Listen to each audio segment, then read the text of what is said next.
You now can see in numerous labs around the United States objects that are large enough to be seen by the naked eye, and they are in two places simultaneously. And you can actually take a photograph of that. Now, I suppose if you showed a photograph, they'd say, oh, great, here's this nice blob of colored light, and I see there's a bit of it over here and another bit of it. So you got a picture of two dots. What's the big deal? And if so, well, look right in the chamber. You can see it right there. Oh, I see two things there. And say, no, that's not two things. That's one thing. It's the same thing in two places.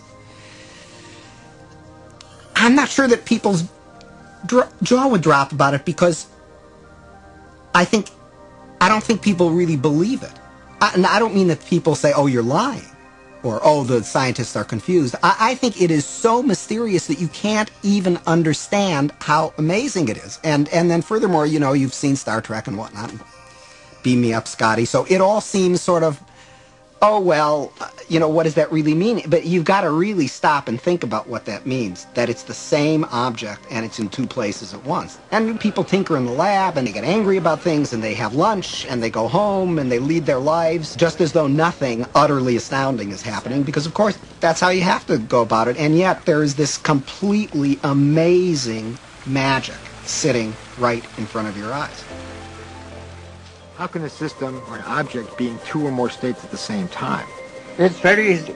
Instead of thinking of things as things, we all have a habit of thinking that everything around us is already a thing, existing without my input, without my choice. You have to banish that kind of thinking. Instead, you really have to recognize that even the material world around us, the chairs, the tables, the rooms, the carpet, camera included, all of these are nothing but possible movements of consciousness. And I'm choosing moment to moment out of those movements to bring my actual experience into manifestation. This is the only radical thinking that you need to do. But it is so radical, it's so difficult, because our tendency is that the world is already out there, independent of my experience. It is not. Quantum physics has been so clear about it. Heisenberg himself, co-discoverer of quantum physics, said atoms are not things. They are only tendencies. So instead of thinking of things, you have to think of possibilities. They are all possibilities of consciousness. We know what an observer does from a point of view of quantum physics, but we don't know who or what the observer actually is. Doesn't mean we haven't tried to find an answer.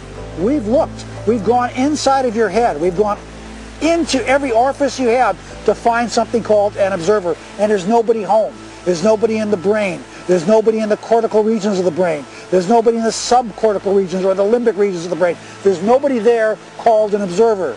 And yet we all had this experience of being something called an observer, observing the world out there.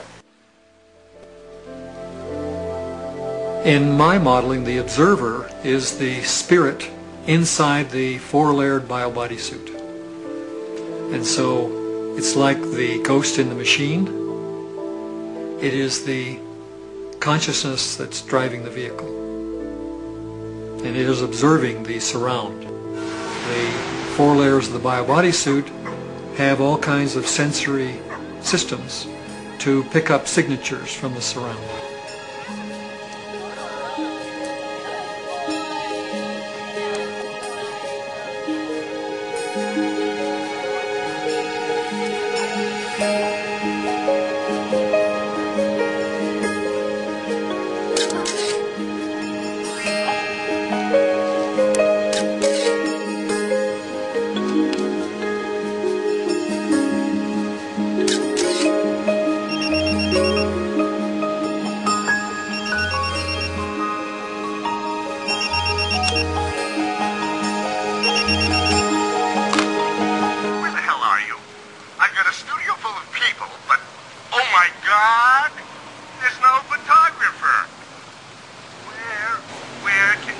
In Washington, D.C., the so-called murder capital of the world, there was a big experiment in the summer of 1993 where 4,000 volunteers came from 100 countries to collectively meditate for long periods of time throughout the day.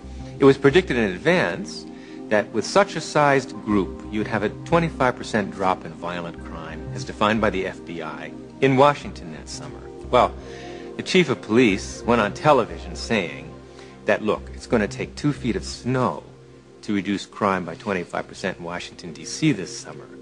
But by the end, the police department became a collaborator and author of this study because the results, in fact, showed a 25% drop in violent crime in Washington, D.C., which we could predict on the basis of 48 previous studies that had already been done on a smaller scale. Just tell me where you are. Good. But hurry, will you please, because these models are giving me a headache. 10 minutes.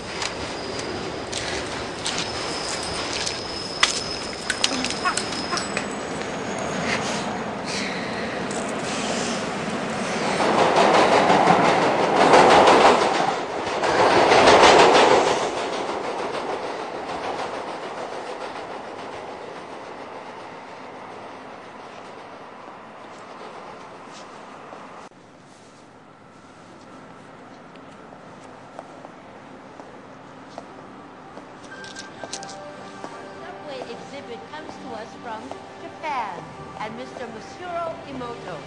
Mr. Emoto became terribly interested in the molecular structure of water and what affects it. Now, water is the most receptive of the 4 elements. Mr. Emoto thought perhaps it would respond to non-physical events. So he set up a series of studies, applied mental stimuli, and photographed it with a dark field microscope. This first picture is a picture of water from the Fujiwara Dam. And this picture is the same water after receiving a blessing from a Zen Buddhist monk. Now, in this next series of pictures, Mr. Emoto printed out words, taped them to bottles of distilled water, and left them out overnight. This first photograph is a picture of the pure distilled water, just the essence of itself. These subsequent photographs, as you can see, are each different. This is the chi of love. And we move along here to thank you. And you can see where he taped that to this bottle here. But if you read Japanese, you already knew that. Now, Mr. Emoto speaks of the thought or intent being the driving force in all of this. The science of how that actually affects the molecules is unknown, except to the water molecules, of course. And it's really fascinating when you keep in mind that 90% of our bodies are water.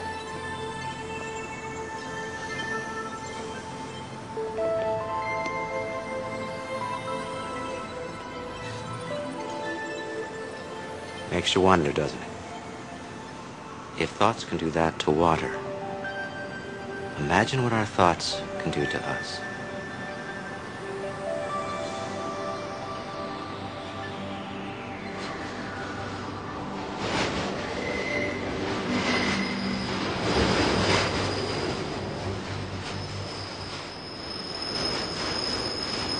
Absolutely, thought alone can completely change the body. Most people don't affect reality in a consistent, substantial way because they don't believe they can.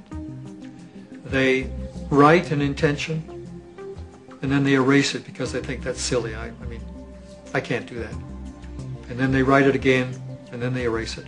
So time average, it's a very small effect.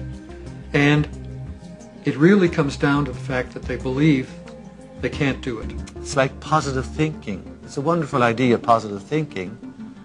But what it usually means is that I have a little smear of positive thinking covering a whole mass of negative thinking. So thinking positive is not really thinking positive. It's just disguising the negative thinking that we have. When we think of things, then we make the reality more concrete than it is. And that's where we become stuck. We become stuck in the sameness of reality. Because if reality is concrete, obviously I'm insignificant. I cannot really change it.